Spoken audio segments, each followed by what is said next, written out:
What do we look for in a replay? As I've mentioned, every time we watch replays together, you could sit here and just pretend like I'm behind you watching, and you will be able to see things that you didn't see before because you're putting yourself in my shoes. Like, you know, if I was playing and Daigo was behind me, I'd be playing a lot different. You know what I'm saying? Like if Daigo's like, just stands behind me like, show me what you got. You know my ass is not demon flipping. You know my ass is gonna be like, all I do is crouch medium kick fireball. All I do is DP. You know? You're gonna play different depending on the pressure, which is why people play different in tournament, because you got people behind you watching you, judging you. You can feel the judgment, like. So you should always play like Daigo's behind you. Try to think about what you were thinking about before you got in the match. The match starts here. What were you thinking about, right? Chances are, I'm just going to assume that you're not thinking about the strategy, right? You don't have a strategy against Ryu. You're going in there and you're to hope that you play okay. That's what your plan is right here. All right. You should be thinking about like my anti-fireball, all the normal things. What tools about him do you have to worry about? What do I not want to get hit by? Stuff like this. So let's see what you start off with. Of course, you jumped there, and just to really categorize the shit out of people, this is the main issue, the main issue. We always talk about people learning tools, learning tech and all that stuff, but the main issue is I always bring this up, so I'm a broken record about this, but there's just a certain gap that gold players, platinum players, even some diamond players, they don't want to breach. It's this right here. See that? Look where you guys are standing. You know why? You know why you're doing this? Because you're not confident once you get into the danger zone that you'll be able to protect yourself. So what we do is we go around it. See this? This is what I always see. Once you're there, you guys will throw down. But when you're not there, no one will ever walk in and breach that barrier. They'll always find a way to try to navigate around it, which is what happens in gold rank specifically. Gold, silver, bronze, platinum. You'll see like they don't ever want to breach that gap. And we'll see how often that happens here. See, once he's in, all right, here we go. Now we're throwing down. So once you guys are in throwing down, once the two boxes are in the pocket, you guys are but then as soon as you're in the danger zone in neutral, see this, then you jump over because there's that gap again. You're like, I don't want to deal with this gap. Okay, gap. Okay, now exactly. So you guys backed up to where you feel safe, and then when you're this level, it feels safer to jump. It just does. When you're in the air, you think I could get anti-aired? I don't care. Getting anti-aired is better than getting comboed, but this type of stuff it like integrates into your gameplay. You can't stop doing it. Moderation is key. Oh, whoa. Okay, so he got the jump in here. I don't know what the hell that was. You need to be more comfortable with the opponent's tools. What buttons are you looking for? Think about the buttons in your head before you even get started in the match. Think about it. Ryu's forward heavy punch, his crouch medium kick, stand medium kick for the poke maybe sometimes. But think about these things in your head and what you have to worry about, and then space yourself accordingly and be you know, brazen. Ramsey asked a great question. What can us gold players do to better embrace the danger zone? Put yourself in there more often. Teach yourself to get in there. What is your sole focus? The sole focus and mine is to get inside that danger zone.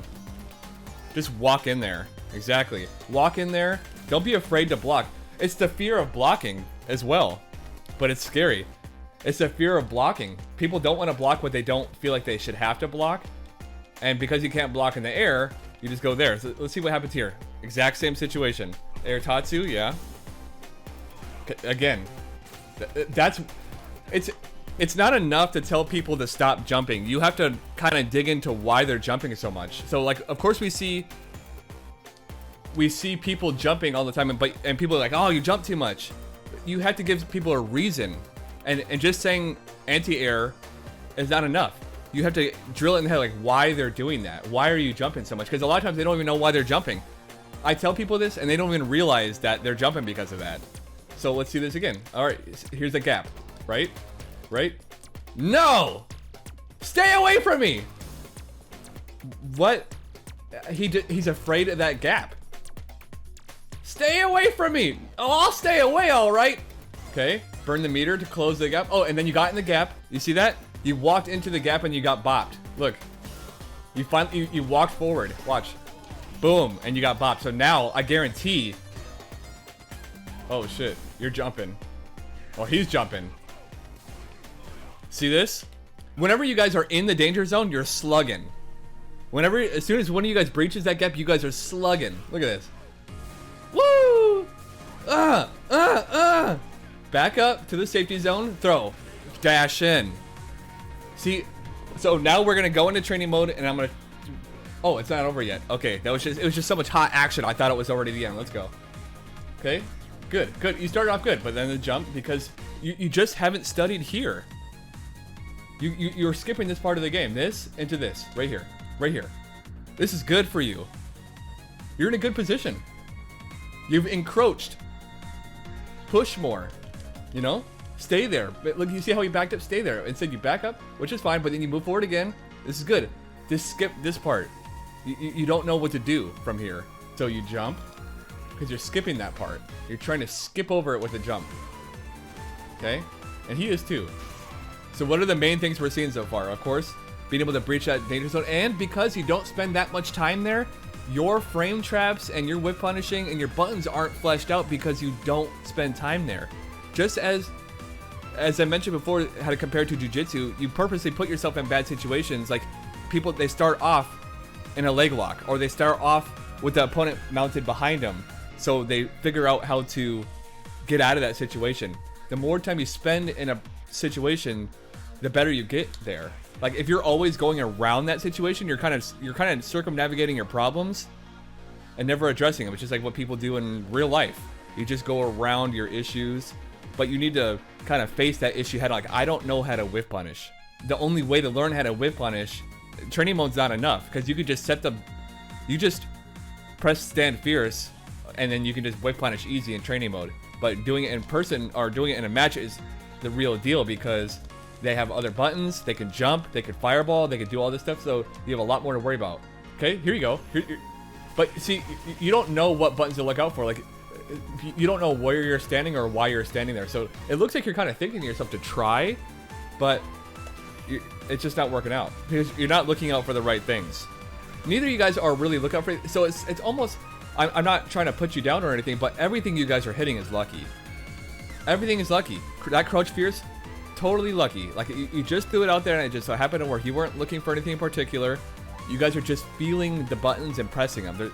There's no strat behind what you just did there, and I could tell because you didn't know how to follow up.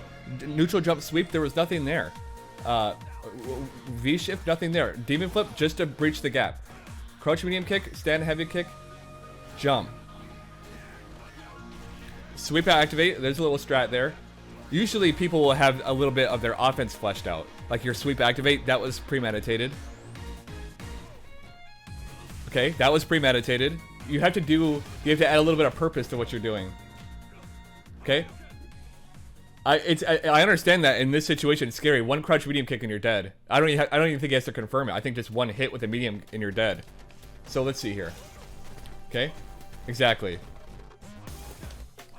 Fuck going forward. I'm just gonna jump forward to throw the fireball so I can find an easier way in. But that Ryu actually had a good jump there. But I can tell.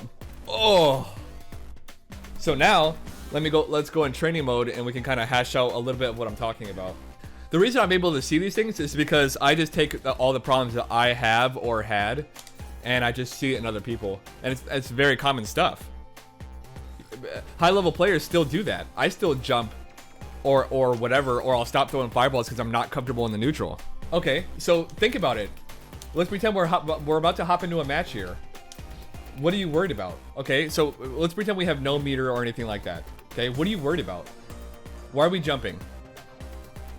Okay, he's got the fireball, he's got the crouch medium kick, he's got the forward heavy punch. Try to think about as much as you can before you get in there. This game requires way more thinking than people give it credit for. Think. Don't just go into the game like I'm gonna improvise, I'm gonna do my damn thing, I'm gonna freestyle on his bitch ass! No, think for a second. Okay, visualize the problems, okay? So then, when you see something like this, you're like, I was waiting for that. I was waiting for that. You stood there waiting for that. What are you waiting for? What are you waiting for? Okay, or he's throwing fireballs at you. What are you waiting for? What's he backing up for? Fireball. There it is. What's he waiting for? What's he waiting for? Ah, fireball. When you're standing somewhere, make sure you're standing there because you're doing something, you know? And then there's your way in. Then you're in. But the hard part is right here. You know why?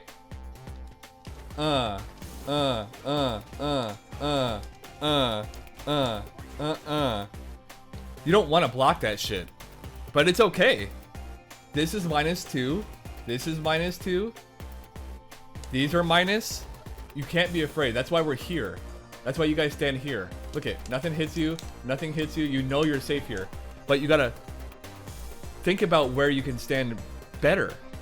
If you know, because you're standing here because you haven't thought about the exact tools. But if you can think about the exact tools, you'll know exactly where to stand. If I was the Ryu player and I was looking for Akuma,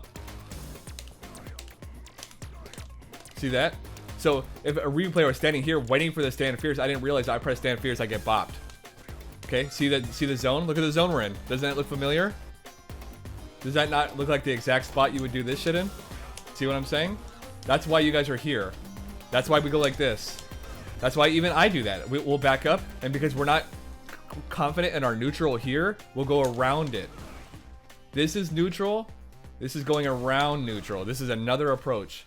Fireballs is a perfect example of having to overcome the fear too. I still have a problem with this. I still can't throw fireballs consistently. Once I think of it, I can, but there's still a fear instilled in me because as an Akuma player, you throw one wrong fireball and that's a full jump in 50% combo. You got the opponent focused on something, you're playing neutral hard, you know? Woo! Have at it. But build up the foundation first. See what your opponent's waiting for, or if they're even waiting for anything. When you find out that they're not waiting for something, that's when you really can capitalize on people. That's why knowing a matchup is so important. If you don't know the Alex matchup, you're getting bopped. You're getting EX stun gun and you're getting clothesline. I'm gonna pick a character. I do this in my training sessions as well. Pick Akuma. All right, and I'm gonna pick Bison. Now start thinking. Close your eyes, think. Think. Here we go. Hurry up. Are you visualizing? What are you picturing? Here we go. Round 1. Fight. What do you got? Scissor kick. Okay. Let's think about normals. Think about this. All right, I'll help you out here. We need to think harder. Don't just think about specials. Think about this. Think about this. Think about these. Think about that. Think about this. Think about this. You have a Bison cosplay? Damn, I'm trying to see that. All right, let's go. When he has V-Trigger activated, what are we looking for? This is a Platinum Bison. I just got V-Trigger. What the fuck am I doing? What am I doing? Of course! Once you start to really think about it, you'll see things ahead of time. You can't react to things without knowing what's coming. Otherwise, it's luck. So that pretty much summarizes the main problem there. If you ask for my direct recommendation on what you should do next, is constantly think about the character's normals. That's going to force you to think about your normals and this situation. They have a lot more depth than you think. Like, what is stand medium kick for? You know? What is crouch medium kick for? What's stand medium punch for? Jab, stand light kick, crouch light kick. What are these for? Ask yourself questions. If you say, I don't know, there you go. You found your first drill.